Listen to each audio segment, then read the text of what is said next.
Friends, వంకాయ పచ్చిరొయ్యలకండి. పచ్చిరొయ్యలు cut చేసుకుని, ఉల్లిపాయలు, టమాటాలు, వంకాయలు. మనకి నిన్న మసాలా ముద్ద మిగిలిపోయిందండి. ఆ మసాలా ముద్దలోనూ మనం ఆయిల్ పోసుకొని దాచుకోవాలి ఫ్రిడ్జ్లో, లేకపోతే పాచెక్కిపోయినట్టు అయిపోతుంది అనమాట. ఆయిల్ వేడెక్కుతుంది, ఉల్లిపాయలు వేడెక్కిపోయి కదా, టమాటాలు కూడా ఫ్రై చేద్దాం.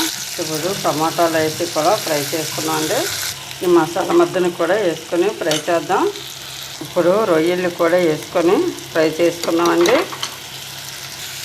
ఉప్పు, కారం కూడా వేసుకొని ఫ్రై చేద్దామండి.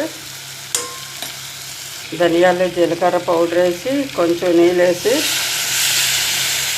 ఉడికించి పెట్టేసుకున్నామండి. వంకాయ పచ్చిరొయ్యల కూర అయితే అయిపోయిందండి. ఈరోజు సత్య వంటింట్లో లైక్ చేయండి, సపోర్ట్ చేయండి. ఈ మాత్రం గ్రేవీ ఉండాలండి, చిక్కబడిపోతుంది అనమాట. బాయ్ అండి. ఈ ఛానల్కి సపోర్ట్ చేసిన ప్రతి ఒక్కరికి కూడా పేరు పేరున ధన్యవాదాలు ఫ్రెండ్స్. బాయ్.